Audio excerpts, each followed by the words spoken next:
Next, we will have Dr. Bhavik Panchal. Sir is an AIOC executive member and he is heading LVPI here at Vizag. And he is going to talk about choosing to teach, the perks of being a teacher in ophthalmology. So I have changed the title to from teacher to a mentor. Okay, and the reasons for that. And so I'm going to start with this. So many of you, I don't know if everyone knows about the story of Telemachus and this mentor Athena. Okay, this is a very old Greek story, but I feel that I am going to replace this with Prasanna and his mentor here. I think that suits here aptly after what he presented and discussed. So mentorship is described as a process through which an experienced person, so here nothing about young or old, it's about experience. Okay, and he guides the other person in developing the skills and knowledge for their personal and professional development. It's not just professional development, personal development as well, which makes a lot of difference. So there is a Latin saying called as docendo decimus. That is the best way to learn is to teach. Right? And we have also experienced that during our residency, during our fellowship, or when we become consultants, when we have fellows or resident posted with us. When we have to teach someone, you go back and you read about it, and you realize that okay, now I'm finding much more different ways to understand the topic. Right. So eventually, it is about mentoring relations can develop into collaborations and lifelong friendships that can happen. So this successful mentoring enhances the reputation of the unit and also the mentor within the institution as well. So who should be a mentor? As I mentioned, it's not about young or old. An experienced member familiar with the system, especially in an institute if you are working and all, you can be a mentor if you know the system in and out. Mature or recognized teachers, scholars in their field can also be mentors. It can be now we have a lot of virtual uh, connect which is there. You can be a mentor virtually as well, and who are also interested in the mentee's professional growth and development and willing to commit the time and attention to the relationship. So I'll be coming to this about approachability of the mentor. So if we look at the qualities of a mentor, if you look at the personal attributes, the mentor should be generous in terms of time, space, enthusiastic and motivating as well. Okay, and should be patient, honest, is responsive for the actions which the mentor takes, and most important is excel at active listening. So it's not just listening, it's active listening to understanding and processing what the mentor is speaking, what the mentee is speaking. About behaviors and actions, it makes himself accessible and available at most times. I'm not saying at all times, but at most times. Okay, useful advice is given at the right time, works in a way that is compatible with the mentee's personality. Okay, so you have an individual's personality. You cannot try to fit in your own mold for that individual. You have to change as a mentor. You have to adjust your mold to ensure that different. There are five mentees, so everyone is different, and this is the mentor's responsibility. That okay, you have to approach in a different way to each and every mentee there, right? If you look at the role of a mentor, it can be short-term goals or long-term goals. Familiarize the mentee with the campus and environment, especially when the mentee is joining new. Suppose you get a mail that I'm going to be your mentee for the next 2 years and all. Okay, you can always invite them. You can for your at home for dinner or take a coffee outside. So that starts on a very good note, and then you can understand.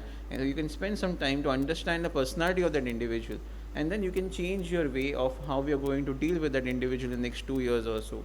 Introduce the mentee to colleagues and experts across the campus, right? Educate the mentee about the system so that there are no wrongdoings by the mentee. It can be avoided.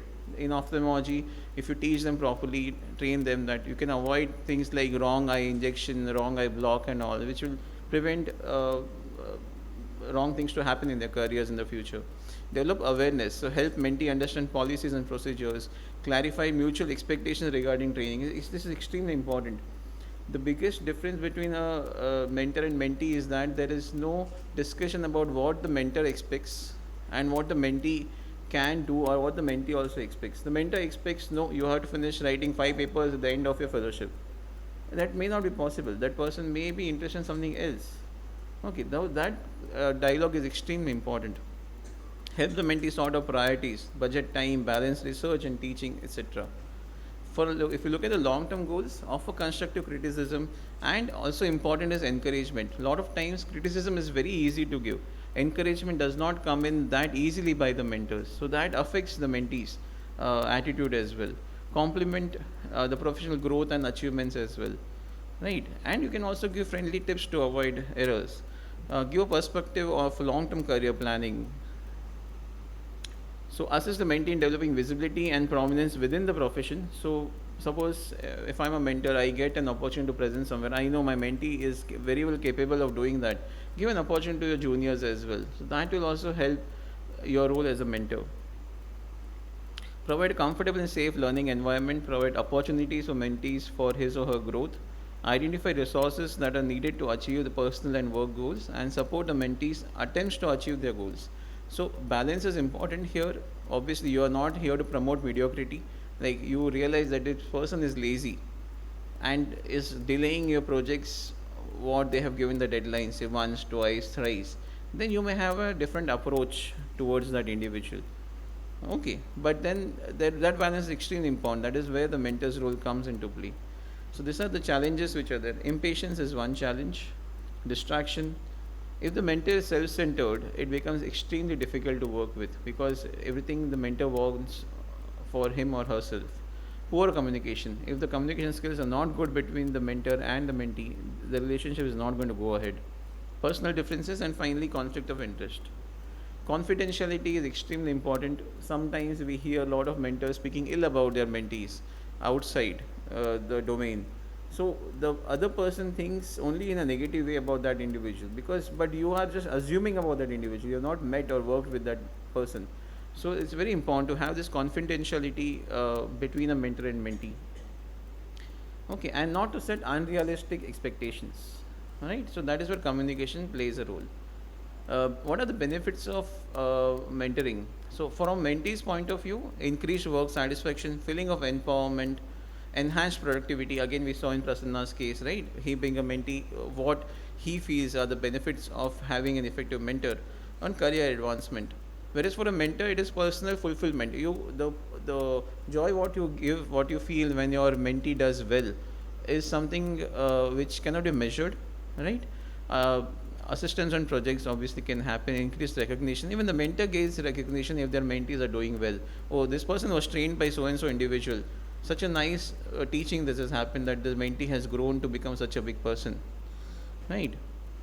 To the organization, if there is a good mentor-mentee relationship, the organization also is going to grow. There is increased work performance, professional development will happen, accelerated training, and cost effectiveness will bring in. Just to end, tips for effective becoming an effective mentor. You should be approachable. You should have a proactive approach. Yeah, never be competitive with your own mentee. It is not going to help you. Want your mentee to succeed as much as you want yourself to be successful. Put your relationship between the mentee before the mentorship. Okay, focus on the character more than the competency. If that individual is good, you can, some shortcomings can be deferred, and give an honest feedback. So shout loudly with the optimism and keep quiet with your cynicism. That is what I would like to say. Success of the mentee is the mentor's best reward, right? So one big important, like a very famous quote by Benjamin Franklin is, tell me and I forget, teach me and I may remember, involve me and I learn. So with this, I would like to conclude my talk.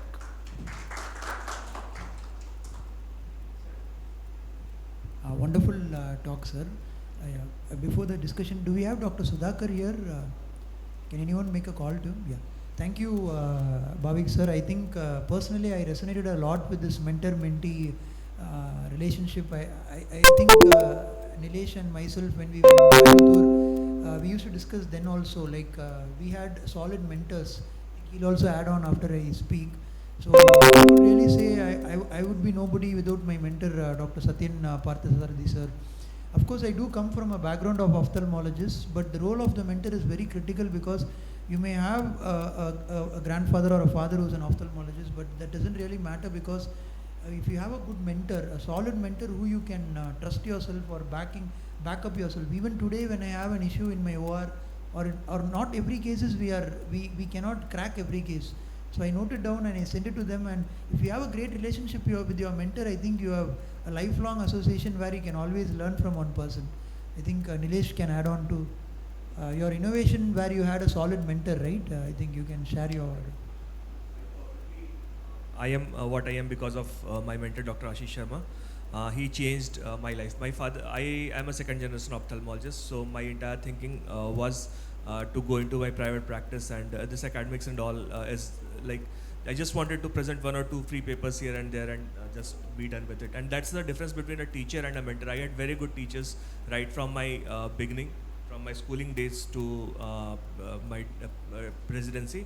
But the only mentor I have is Dr. Ashish, and that's because it takes a whole lot of other things to be done for your mentee, not just teaching him the science. It has to be teaching him your mistake. What Dr. Ashish did to me is he taught me his mistake, that this, okay, I got an idea. It was just an idea, and I was so hesitant because we are not sure that am I able to do this. Why it came to me, it must have been with somebody else. But the first image I was taking of my smartphone gonio imaging, I was into one corner room. I took the patient, I just wanted to try it out, and luck had it that he walked in. He's like, what are you doing? And he's like, he got excited, and he's like, you have cracked it. And then he started telling me about all the mistakes that he had done, and over next 2 months we just brainstormed, and everything he taught me was how to do it in a much more efficient pattern. So what took him for 3 or 4 years, it took me around 6 months in residency. I was able to launch a product that is a very big thing. And apart from that also, he has taught me much. He every Sunday he takes a break. He has family time. Every Sunday he will upload a video on Instagram.